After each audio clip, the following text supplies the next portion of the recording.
తిరిగి BCN news కి స్వాగతం. కోనసీమ తిరుమలగా వర్ధిల్లుతున్న వాడపల్లి శ్రీ వెంకటేశ్వర స్వామి ఆలయం భక్తులతో కిటకిటలాడుతోంది. శనివారం స్వామికి ప్రీతికరమైన రోజు సందర్భంగా ఆలయంలో ప్రత్యేక పూజలు నిర్వహించారు. స్వామివారి దర్శనానికి వచ్చిన భక్తులకు ఎలాంటి ఇబ్బందులు తలెత్తకుండా ప్రత్యేక ఏర్పాట్లు చేసినట్టు ఆలయ అధికారులు తెలిపారు. భక్తులు అధిక సంఖ్యలో హాజరై స్వామిని దర్శించుకుని మొక్కులు చెల్లించుకున్నారు.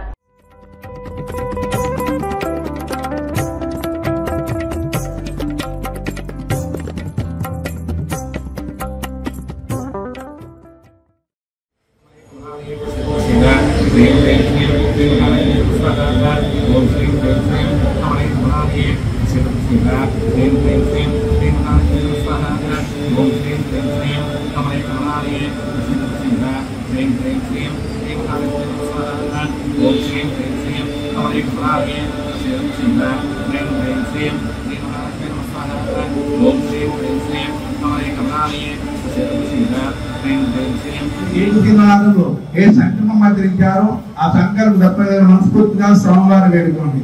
ఓం అస్య నామధేయస్య ధర్మవృత్రీర్వేదస్య సహగుణస్య సపుత్రస్య సపుత్రస్య సపరివారస్య హేమస్య భాయనారోగ్య ఐశ్వర్యాభివృద్ధిరస్తు అఖండ ఐశ్వర్యాభివృద్ధిరస్తు సంధానాభివృద్ధిరస్తు ఈ వెంకటేశ్వరో నగడాక్ష ప్రదాసురస్తు త్రివేదనా సుఖనో భవంతు లోకాస్తమస్తాః సుఖనో భవంతు.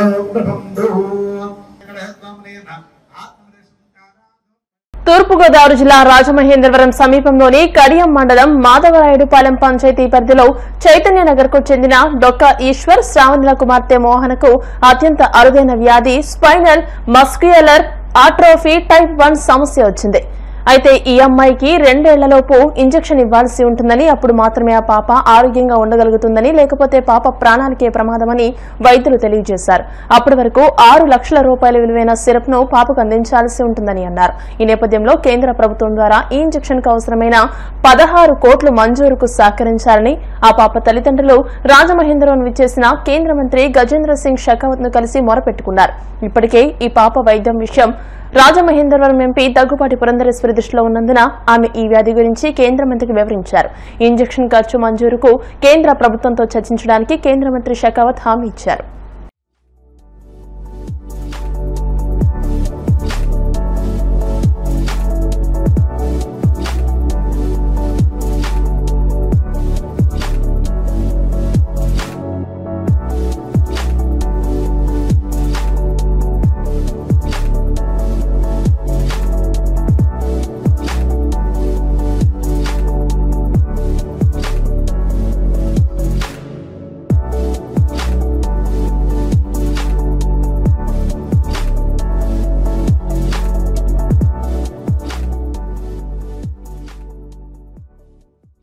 ప్రజా సమస్యల పరిష్కారానికి ప్రజా దర్బార్ కార్యక్రమం నిర్వహిస్తున్నామని ఎంపీ సానా సతీష్ బాబు పేర్కొన్నారు. కాకినాడ జిల్లా కొప్పవరం క్యాంపు కార్యాలయంలో ప్రజా దర్బార్ నిర్వహించారు. ఈ సందర్భంగా ఆయన మాట్లాడుతూ ప్రజా దర్బార్ కి వచ్చిన వినతులను పారదర్శకంగా పరిశీలించి ప్రజా ప్రతినిధులు ప్రభుత్వ యంత్రాంగంతో చర్చించి పరిష్కారానికి కృషి చేస్తామని తెలియజేశారు.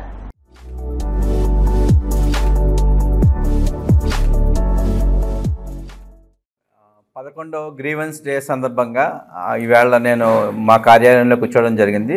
నేను మొదటి గ్రీవెన్స్ డేకి అటెండ్ అయ్యాను, మళ్ళీ 11వ గ్రీవెన్స్ డేకి అటెండ్ అవుతున్నాం. ఈ ఎవ్రీ గ్రీవెన్స్ డే రోజున 40 నుంచి 50 వరకు గ్రీవెన్స్ వస్తున్నాయి. ఈ గ్రీవెన్స్ అన్నిటిని కన్సర్న్ ఆఫీసర్స్కి పంపించి చేయగలిగినవి చేస్తున్నాం. కొన్ని చేయలేని కొన్ని మా ఫౌండేషన్ నుంచి కొన్ని డిఫరెంట్గా కూడా సొల్యూషన్ తీసుకురావడానికి ట్రై చేస్తున్నాం. అలాగే ఇప్పుడు 10వ గ్రీవెన్స్ డేలో ఒక ఆక్సిజన్ ఎక్విప్మెంట్ కావాలి అని అన్నారు, అది మా ఫౌండేషన్ నుంచి చేసాం. కొన్ని చేయగలిగే మా ఫౌండేషన్ నుంచి చేస్తున్నాం. మిగిలినవన్నీ కూడా జిల్లా కలెక్టర్ గారికి, ఎస్పీ గారికి వచ్చి ఏ సమస్యను ఎలా పరిష్కరించాలి, ఇమీడియట్గా ఎలా సాల్వ్ చేయాలి అన్న దాని మీద ఇక్కడ ఈ ఆఫీస్లో, మా పార్టీ ఆఫీస్లో కంటిన్యూస్గా 24/7 టీం ఉంటుంది. ఈ టీం వర్క్ చేసి మళ్ళీ ఎప్పటికప్పుడు నాకు వివరణ ఇస్తున్నారు. దీని ప్రకారం every grievance except some land disputes తప్ప ఎవ్రీ గ్రీవెన్సెస్ సాల్వ్ అవడానికి మేము ప్రయత్నం చేస్తున్నాం. ఇది ఇలా నిరంతర ప్రక్రియ. ఈ ఎన్డీఏ గవర్నమెంట్లో తెలుగుదేశం చంద్రబాబు నాయుడు గారు ఇచ్చిన ఆదేశం ప్రకారం ఈ గ్రీవెన్స్ అన్నది ప్రతి ఒక్కరికి ప్రభుత్వానికి దగ్గరగా మేము పనిచేయడానికి వీలుగా ప్రజలకు అందుబాటులో ఉండటం కోసం చేసిన ఈ వినూత్న కార్యక్రమం వలన చాలామంది లబ్ధి పొందుతున్నారు. దీంట్లో మీరు చూసినప్పటి 250 నుంచి 350 మందికి లాస్ట్ 11 వారాల్లో మేము సమస్యలను సాల్వ్ చేయడం జరిగింది. ఇంకా ఫర్దర్గా కూడా మా ఆఫీస్ టీం కానీ ఎవరైనా కూడా ఈ విషయంలో ఎప్పుడు కూడా శుక్రవారం పొద్దున్న నుంచి సాయంత్రం వరకు ఇక్కడ అవైలబుల్గా ఉంటారు. ఈ గ్రీవెన్సెస్ని స్వీకరిస్తారు. మిగిలిన అన్ని రోజుల్లో అవైలబుల్గా ఉంటారు. గ్రీవెన్సెస్ డే ఫ్రైడే మాత్రం అందరూ కూడా ఫుల్ ఫ్లెడ్జ్డ్ టీం ఇక్కడ ఉండి మీ ఇష్యూస్ని సొల్యూషన్ చేయడానికి ప్రయత్నిస్తాం. వ్యవసాయ మార్కెట్ యార్డ్ ను రైతులకు ఉపయోగపడేలా అభివృద్ధి చేయాలని శాసనసభ స్పీకర్ అయ్యన్న పాత్రుడు సూచించారు. పెదబొడ్డేపల్లి మార్కెట్ యార్డ్ లో నర్సీపట్నం వ్యవసాయ మార్కెట్ కమిటీ నూతన పాలకవర్గ ప్రమాణ స్వీకారానికి ఆయన ముఖ్య అతిథిగా హాజరయ్యారు. ఈ సందర్భంగా ఆయన మాట్లాడుతూ ఒక లక్ష్యాన్ని నిర్దేశించుకుని ముందుకు వెళ్లాలని నూతన పాలకవర్గానికి సూచించారు. పాలకవర్గం సమావేశాలకు సభ్యులంతా హాజరు కావాలని అన్నారు. గత ప్రభుత్వంలో మూతపడిన ఇక్కడి భూసార పరీక్షా కేంద్రాన్ని 2 నెలల్లో పునః ప్రారంభించాలని ఏడీని ఆదేశించారు. మార్కెట్ యార్డ్ లో వ్యవసాయ ఉత్పత్తులను నిల్వ చేసుకోవడానికి కోల్డ్ స్టోరేజ్ ఏర్పాటు చేయాలని అన్నారు.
నేను నర్సీపట్నం వ్యవసాయ మార్కెట్ కమిటీ చైర్మన్ గా రాజ్యాంగమునకు బద్ధుడినై చట్టబద్ధముగా నిస్వార్థముతో నిజాయితీగా బంధు ప్రీతికి అతీతముగా ప్రజాసేవ మరియు రైతు సేవయే ధ్యేయముగా పరిపాలన చేయగలనని మార్కెట్ యార్డ్ నర్సీపట్నం అభివృద్ధికి అహర్నిశలు కృషి చేయగలనని మనసా వాచ దైవ సాక్షిగా ప్రమాణము చేస్తున్నాను. పల్నాడు జిల్లా అచ్చంపేటలో దారుణం జరిగింది. పెళ్లై కాళ్లకు పారాని కూడా ఆరకముందే ఓ నవ వధువుపై 3 కామాంధులు అత్యాచారానికి యత్నించారు.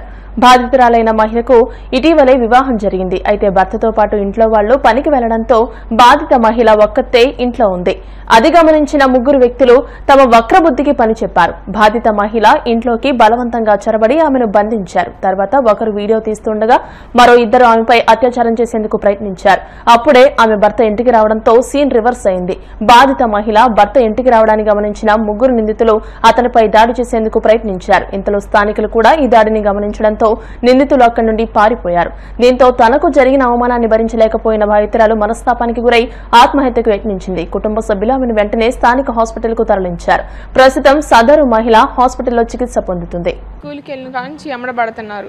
వాళ్ళ ఫ్యామిలీ వాళ్ళకి కూడా చెప్పాం. వాళ్ళ అమ్మ నాన్న చెప్పినా కూడా వాళ్ళు వినలేదు. వెనకపోయేసరికి ఇంక మా అమ్మ ఏం పరువు వద్దామని చెప్పి పెళ్లి చేసినా కూడా వీళ్ళు ఇంతే అమ్మడబడుతున్నారు. అమ్మకి చెప్తే అమ్మ వెళ్ళి వాళ్ళ అమ్మలో చెప్పినా కూడా అయినా వింటలేదు. వీళ్ళేంది మా మామయ్యలు ఏంటి ఆయన ఇంట్లోకి వచ్చి గట్టిగా పట్టుకొని మంచంలో పనుకోబెడతా ఉన్నారు. అంతలోకి మా మామయ్య పెద్ద గొడవ అయింది. ఇంకా పరువు పోయి ఉండలేక గడ్డి ముందు వేసాను నేను. ఇంక తర్వాత కళ్ళు తెచ్చేసరికి హాస్పిటల్లో ఉన్నా. నన్ను పాడు చేసి ఒక అబ్బాయి ఏమో మంచం చేతులు పట్టుకొని పాడు చేయొద్దా ఉంటాడు. ఒక అబ్బాయి ఏమో కిటికీల నుంచి వీడియో తీయొస్తా ఉంటాడు బ్యాక్ మెయిల్ చేయడానికి. మళ్ళీ అందుకు ఇంక అంతలో మా మామయ్య వచ్చాడు.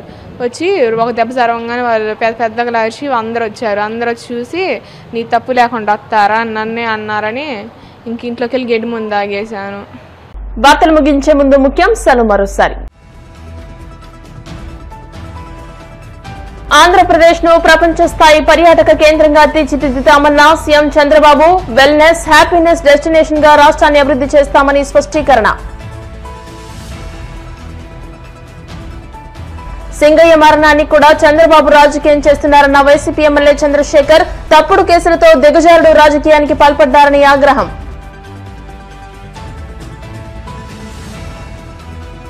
రైతుల దగ్గర నిల్వ ఉన్న కోకో గింజలను పూర్తిగా కొనుగోలు చేసి ఆదుకోవాలి. విజయరాయిలో ఆంధ్రప్రదేశ్ కోకో రైతు సంఘం ఆధ్వర్యంలో నిరసన.